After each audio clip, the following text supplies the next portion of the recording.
तालीम सबका हक है, ये किसी एक फर्द का, ये एक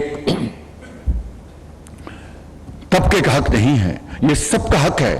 और इन्हीं मामलात के लिए, चाहे वो तालीम हो, इलाज हो, चाहे वो जॉब अपॉर्चुनिटीज हों, ये मुल्क मार्ज़ वजूद में आया। हमारी हुकूमत का अब सिर्फ एक माह रह गया है। तमाम वसाइल कौम पर निछावर करके जाएंगे। तालीम और तरबियत से आगे बढ़ती हैं। मुल्क की तरक्की के लिए फ़नी तालीम को फ़रोग़ देना नहायत ज़रूरी है। गरीब बच्चों को तालीम के वसाइल फराहम करना होंगे। वज़ीर-ए-आज़म का नेशनल यूनिवर्सिटी ऑफ टेक्नोलॉजी में तकरीब से खिताब। मरकज़ी कैंप का संग बुनियाद रख दिया। तलबा में लैपटॉप तकसीम किए गए। शहबाज शरीफ आज मियाँ वाली भी जाएंगे। चश्मा पावर प्लांट 5 का संग बुनियाद रखेंगे।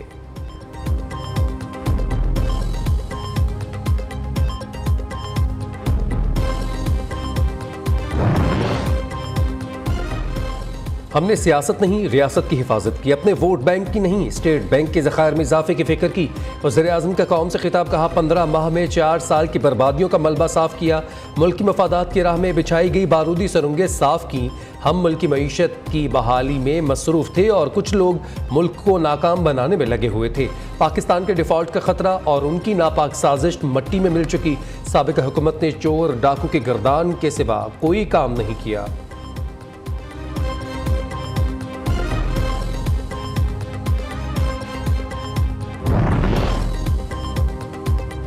पाकिस्तान का बैंक बैलेंस बढ़ गया। IMF से $1.2 अरब मिलने के बाद स्टेट बैंक के ज़खायर में इजाफा। उधर अमरीकी करेंसी की वापसी का सफ़र जारी। इंटरबैंक में डॉलर की कदर में 46 पैसे कमी, 276 रुपये में ट्रेड होने लगा। पाकिस्तान स्टॉक मार्केट में भी तेज़ी का रुझान।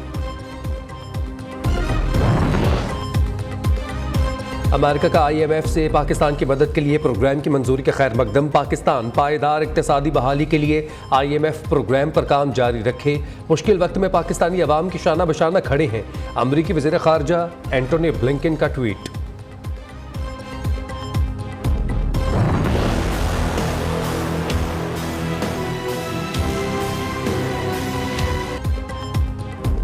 पंजाब के सरकारी मुलाजमीन के एहतजाज का दायरा मजीद बढ़ गया। सिविल सेक्रेटरीट के मुलाजमीन ने भी एहतजाज शुरू कर दिया। पंजाब पैरामेडिकल स्टाफ एसोसिएशन भी एहतजाज में शामिल हो गई। फैसलाबाद में अस्पतालों की OPDs बंद। बोर्ड इम्तहानात की चेकिंग का अमल भी रोक दिया गया। कमिश्नर और DC office metropolitan corporation Lahore के दफातर बंद। इंतजामी अमूर ठप। Domicile branch, registry branch, revenue समेत दीगर दफातर को ताले लगा दिए गए। पंजाब सेक्रेटेरिएट के सामने धरना 5वें रोज जारी। तनख्वाह और पेंशन में विफाक जितने इजाफे तक एहतजाज जारी रखने का ऐलान। वज़ीर आला हाउस का मुहासरा करने की वार्निंग।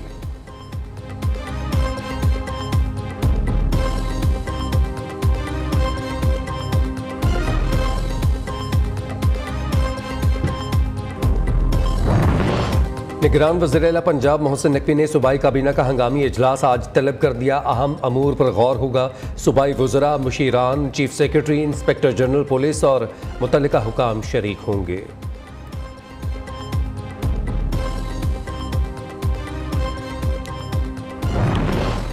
सैलाब के बाद दरियाओं की सूरत हाल मामूल पर आने लगी। दरियाए सतलुज में पानी की सतह मजीद कम। सैलाब दरमियाने से निचले दर्जे पर आ गया। गंडा सिंह के मुकाम पर पानी की आमद और अखराज 74,600 क्यूसिक हो गया।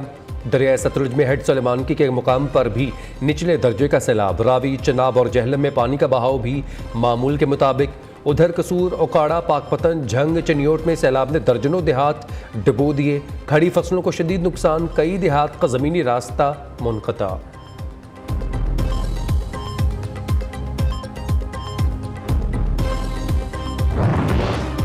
मानसून का दूसरा स्पेल बरसने को तैयार। मुल्क भर में बारिशों का नया सिलसिला आज से शुरू होगा। 17 जुलाई तक मूसलाधार बारिशों और जालाबारी का इम्कान। शदीद बारिशों से नदी नालों में तुग़यानी। पहाड़ी इलाकों में लैंड स्लाइडिंग का खदशा। महकमे मौसमियात की कराची में 21 जुलाई के बाद तेज़ बारिश की पेश गोई।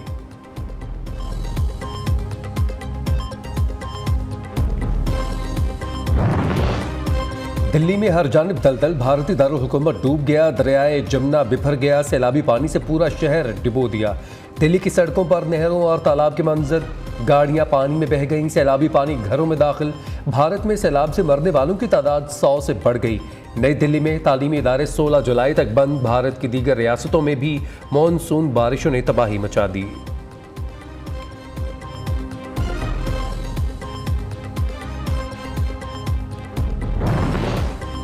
मुल्क भर में लोड शेडिंग का जिन बदस्तूर बेकाबू। शदीद गर्मी में तवील गैर एलानिया बिजली बंदिश से शहरी बिलबिला उठे।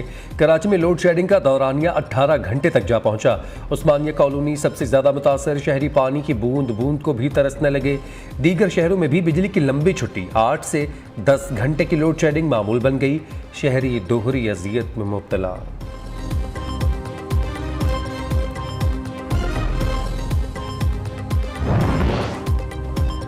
जोब, गैरिजन और सुई में दहशतगर्द हमलों के शहदा की नमाज जनाजा अदा कर दी गई। तमाम शहदा नमाज जनाजा के बाद आबाई इलाकों में पूरे फौजी एजाज के साथ सपुर्द खाक। तदफीन के इज्तिमात में हाजिर सर्विस और रिटायर्ड अफसरान, जवानों, शहदा के रिश्तेदारों की शिरकत। ISPR का कहना है मुसल्लह अफवाज मादर वतन से दहशतगर्दी की लानत को हर कीमत पर ख़त्म करने के लिए पुरज़्म है।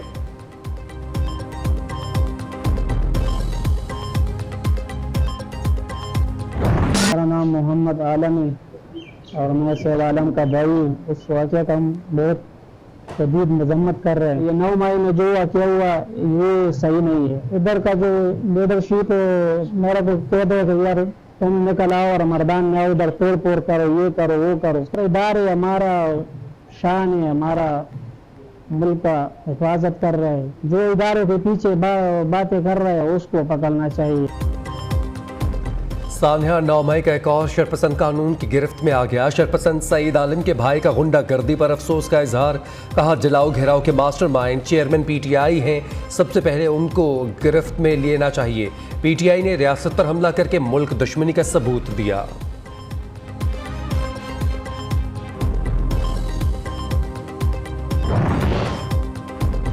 जमहूरियत के सबसे बड़े दावेदार भारत को आलमी सतह पर एक बार फिर हजीमत का सामना। यूरोपीय पार्लियामेंट ने अक़लियतों पर नस्ली और मजहबी तशद्दुद और इंसानी हकूक़ की खिलाफ वर्जियों की मज़म्मती करारदाद मंजूर कर ली। भारत में आज़ादी इजहार और मजहबी आज़ादी पर कतगन के खिलाफ आवाज़ उठाते रहेंगे। यूरोपीय पार्लियामेंट का भारत से अक़लियतों पर मजहबी और नस्ली तशद्दुद रोकने और मुकम्मल तहफ़्फ़ुज़ फराहम करने का मुतालबा।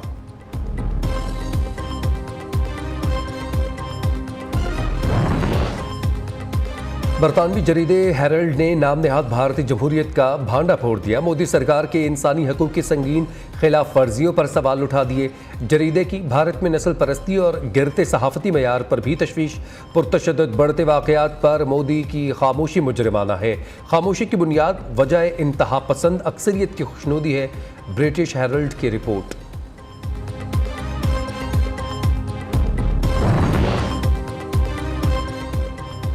दो रवायती हरीफ अमेरिका और रूस फिर आमने सामने। सदर जो बाइडन ने अमेरिका के नेटो के साथ खड़ा रहने की जमानत दे दी। कहा पुतिन जंग हार गए, उनके लिए यूक्रेन में कामयाबी नामुमकिन है। रूस यूक्रेन के साथ बरसों तक जंग जारी नहीं रख सकता। उधर रूस ने अमेरिका की यूक्रेन को F-16 तैयारों की फराहमी अपने लिए जौहरी खतरा करार दे दिया।